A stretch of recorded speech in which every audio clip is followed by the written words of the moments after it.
ng Silang Transport Development Cooperative sa Silang Cavite at ngayon po ay tumatayong Board Secretary. Kasama ko po dito ang aming current chairman, Mr. Kim De Jesus. Kami po ay naging member ng Kasangga noon pong 2007. Ang first-hand information po namin dito, ito po ay isang microfinance para sa mga vendors. But noon pong makausap ko si Ma'am Ellen, naibahagi din niya sa amin na ang aming kooperatiba, transport, po pwede rin po kami na maging kasapi ng isang ganitong samahan. At kami po ay naging beneficiary ng mababang tubong pautang mula sa Kasangga na napakinabangan ng aming kooperatiba. Kami po ay mayroong boundary hulog program kung saan nabibigyan namin ng pagkakataon yung aming mga member na magkaroon ng sarili-sariling sasakyang pamasada.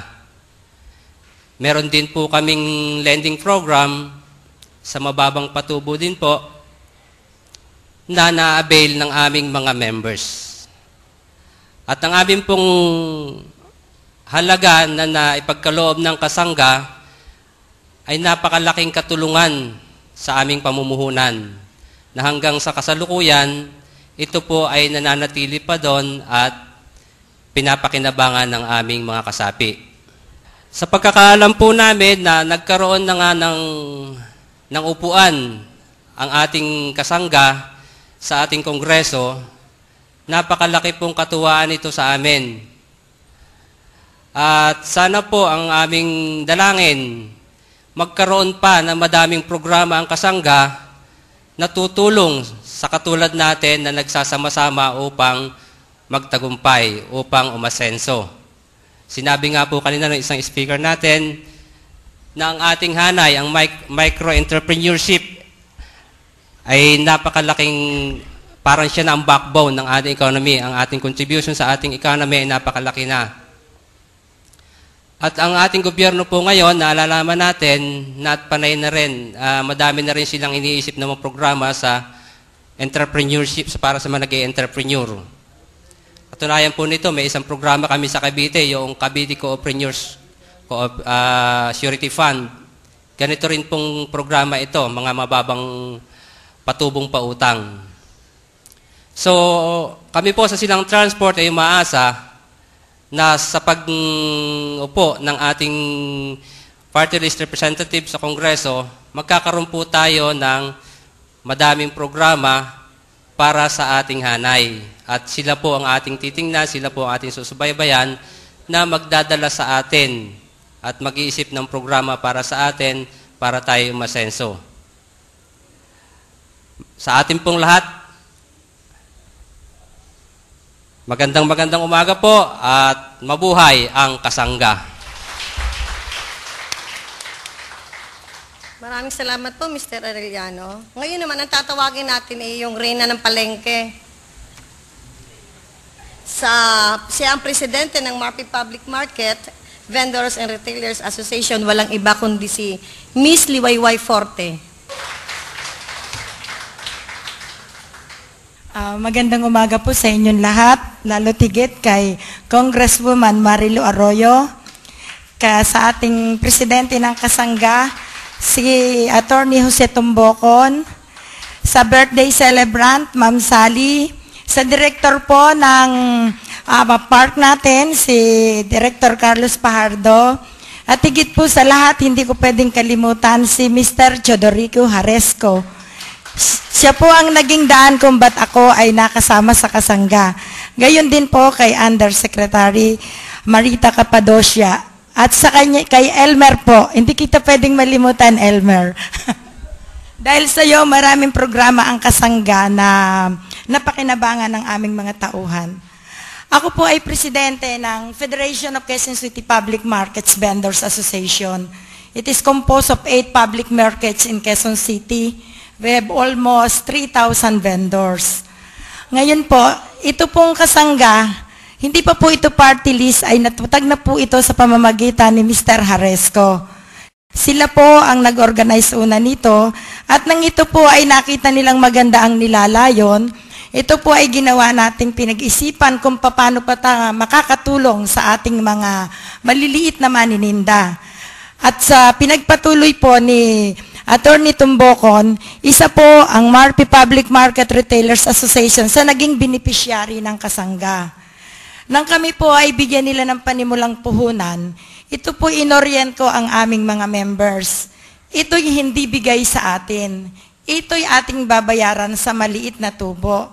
Kasi po ang bawat organisasyon, hindi po tayo dapat aasa, nahihingi lang tayo.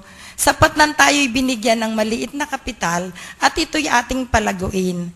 Kaya hanggang sa ngayon po, ang aming pong kasanggay gumugulong. Kaya nawala man po tayo nun sa sirkulasyon, sa amin pong palengke sa MARPI, ito ay patuloy na bukang bibig dahil ipinagpatuloy po namin.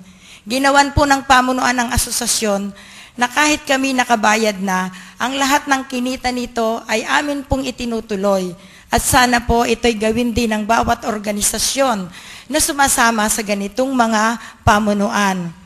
Lalo po ngayon na nakikita natin na tayo ay magiging matatag.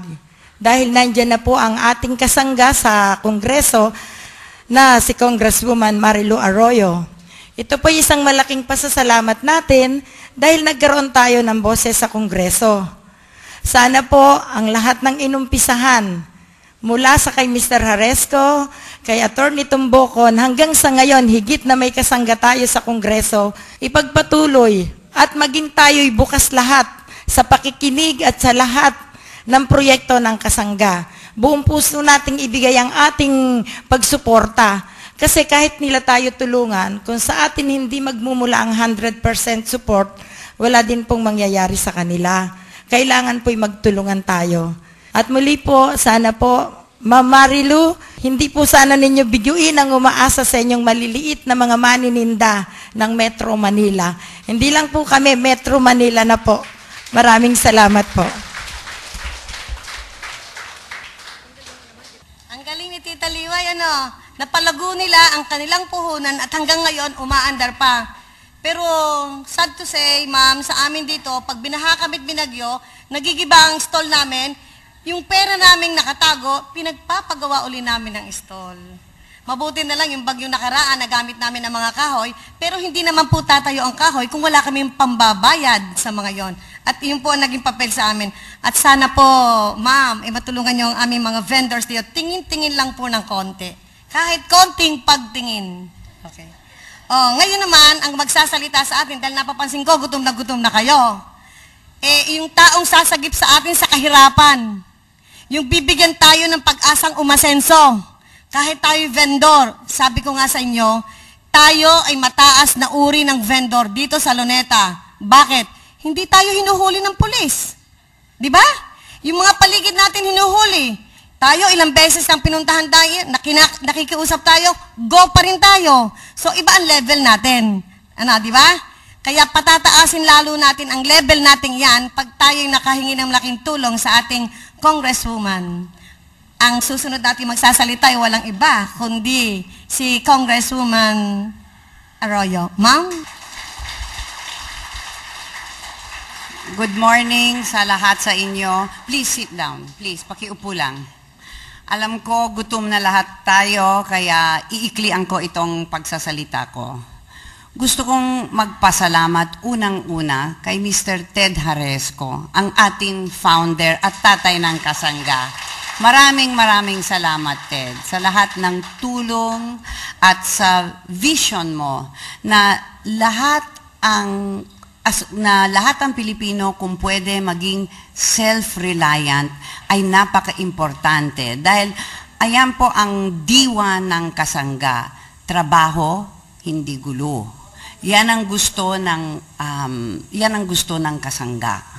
So, at magsama-sama lahat tayo nang mapatuloy natin itong napakagandang vision ni Mr. Ted Haresco na hindi lang kaibigan ko, ngunit parang younger brother ko dahil mas bata siya sa akin. Thank you, Ted. Maraming salamat, Ted. Kay Nong Sonying na actually hindi siya attorney, former assemblyman.